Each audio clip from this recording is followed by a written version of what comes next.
Edhe pse ndodhet vetëm 2 muaj në krye të Ministrisë së Emigracionit, Makis Voridis duket se ka marrë në dorë një gomë të madhe dhe fshin me radhë dispozitat për legalizimin e emigrantëve.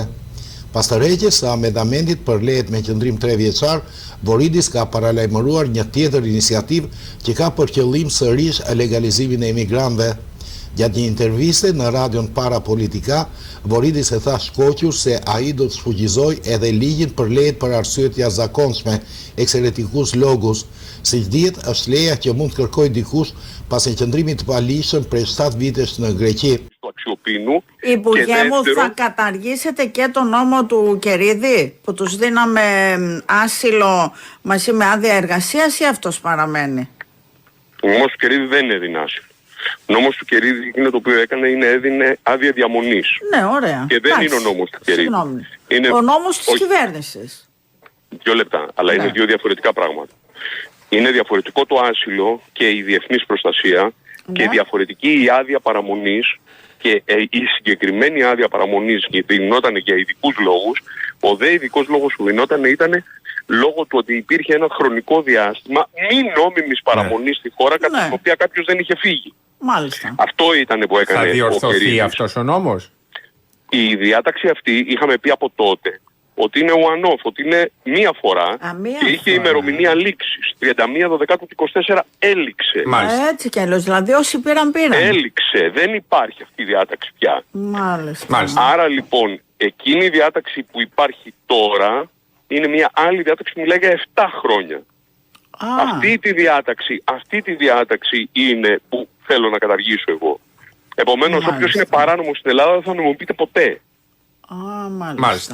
Dhënia e lejeve të qëndrimit për arsye të jashtëzakonshme u sankcionua në kodin e emigracionit që prej vitit 2014, kur ky kod hyri në fuqi për herë të parë. Atëherë afati i qëndrimit që kërkoi ishte 3 vjet, por qeveria e Sirizës çuditërisht e rriti në 7 vjet, siç është dhe sot. Pavarësisht vështirësive, këtë lloj leje kanë përfituar deri sot mijëra emigrant, sidomos shqiptar, që më pas kanë vazhduar normalisht me rinovimin.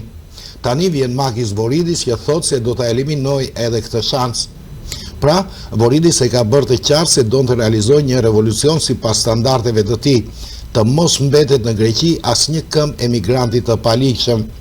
Kjo shfaqet më qartë në një tjetër moment të intervistës së tij në radion Parapolitika, ku ministri shpreh se duhet të arritet në mënyrë drastike numri i largimeve të emigrantëve të palishëm. Κύριε Υπουργέ, να σας το πω έτσι λίγο πιο απλά. Όταν αναλάβατε το Υπουργείο είπατε εγώ είμαι δεξιός.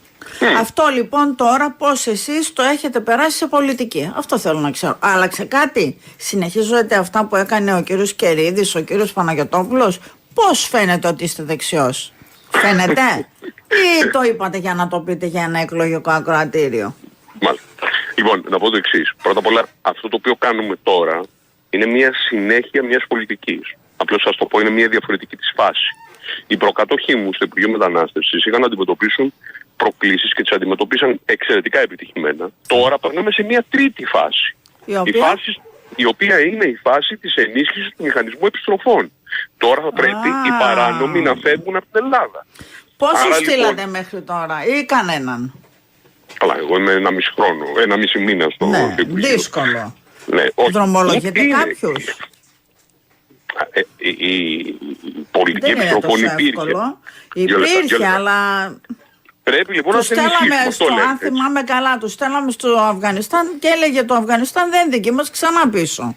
Πήγαινε ήταν τα αεροπλάνα. Λοιπόν, να πω, γυρνάμε περίπου 6.500 το χρόνο και εκείνο το οποίο θέλουμε να κάνουμε είναι να επιστρέφουμε πολύ περισσότερους.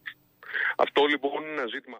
Përkundër zellit me emigrantët e palishëm dhe eliminimin e shanseve për legalizimin e tyre, Voridis përsëri nuk ka thënë asnjë fjalë për emigrantët e lishëm dhe problemin më të mpret të tyre, atë të vonesave në rinovimin e lejeve të qëndrimit.